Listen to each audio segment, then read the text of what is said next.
Srimad Bhagavatam, Canto 1, Chapter 1, Text 3, Purport. The Supreme Personality of Godhead is therefore described in the Shruti mantras, Vedic hymns, as the fountainhead of all rasas. When one associates with the Supreme Lord and exchanges one's constitutional ras with the Lord, then the living being is actually happy. The Shruti mantras indicate that every living being has its constitutional position, which is endowed with a particular type of ras or to be exchanged with the personality of Godhead. In the liberated condition only, this primary ras is experienced in full. In the material existence, the ras is experienced in the perverted form, which is temporary, and thus the rasas of the material world are exhibited in the material form of raudra, anger, and so on. Therefore, one who attains full knowledge of these different rasas, which are the basic principle of activities, can understand the false representation of the original rasas, which are reflected in the material world. The learned scholars seek to relish the real ras in the spiritual form. In the beginning, he desires to become one with the Supreme Lord. Thus, less intelligent transcendentalists cannot go beyond this conception of becoming one with the spirit whole, without knowing of the different rasas. In this shloka, it is definitely stated that spiritual ras, which is relished even in the liberated stage, can be experienced in the literature of the Srimad Bhagavatam, due to its being the ripened fruit of all Vedic knowledge. By submissively hearing this transcendental literature, one can attain the full pleasure of his heart's desire, but one must be very careful to hear the message from the right source. Srimad Bhagavatam is exactly received from the right source. It was brought by Narada Muni from the spiritual world and given to his disciple, Sri Vyasadeva.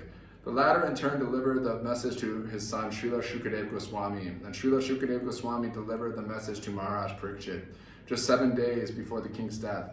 Srila Shukadeva Goswami was a liberated soul from his very birth. He was liberated even in the womb of his mother, and he did not undergo any sort of spiritual training after his birth. At birth, no one is qualified, neither the mundane nor in the spiritual sense.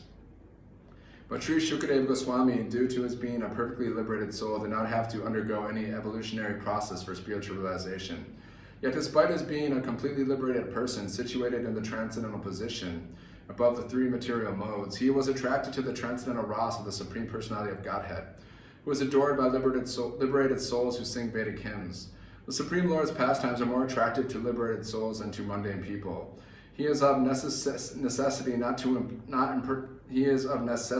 impersonal, because it is only possible to carry on transcendental ras with a person. In the Srimad Bhagavatam, the transcendental pastimes of the Lord are narrated, and the narration is systematically depicted by Srila Shukadeva Goswami. Thus, the subject matter is appealing to all classes of persons, including those who seek liberation and those who seek to become one with the Supreme Whole. In Sanskrit, the parrot is also known as shuka. When a ripened fruit is cut by the red beaks of such birds, its sweet flavor is enhanced. The Vedic fruit, which is a mature and ripe in knowledge, is spoken through the lips of Srila Shukadeva Goswami, who is compared to the parrot not for his ability to recite the Bhagavatam, exactly as he heard it from his learned father, but for his ability to present the work in a manner that would appeal to all classes of men. The subject matter is so presented through the lips of Srila Shukadeva Goswami that any sincere listener that hears submissively can at once relish transcendental tastes, which are distinct from the perverted tastes of the material world. The ripened fruit is not dropped all of a sudden from the highest planet of Krishna Loka. Rather, it has come down carefully through the chain of disciplic succession, without change or disturbance. Foolish people who are not in the transcendental disciplic succession commit great blunders, trying to understand the higher transcendental ras, known as the rasa dance, without following in the footsteps of Shukadeva Goswami, who presents this fruit very carefully by stages of transcendental realization. One should be intelligent enough to know the position of Srimad Bhagavatam by considering personalities like Shukadeva Goswami, who deals with the subject so carefully. This process of disciplic succession of the Bhagavad school suggests that in the future also Srimad Bhagavatam has to be understood from a person who is factually a representative of Srila Shukadeva Goswami. A professional man who makes a business out of reciting the Bhagavatam illegally is certainly not a representative of Shukadeva Goswami. Such a man's business is only to earn his livelihood. Therefore, one should refrain from hearing the lectures of such professional men. Such men usually go to the most confidential part of the literature without undergoing the gradual process of understanding this grave subject. They usually plunge into the subject matter of the rasa dance, which is misunderstood by the foolish class of men. Some of them take this to be immoral, while others try to cover it up by their own stupid interpretations. They have no desire to follow in the footsteps of Srila Shukadeva Goswami. One should conclude, therefore, that the serious student of Ras should receive the message of Bhagavatam in the chain of disciplic succession from Srila Shukadeva Goswami. who describes the Bhagavatam from its very beginning and not whimsically, to satisfy the mundaner who has very little knowledge in transcendental science.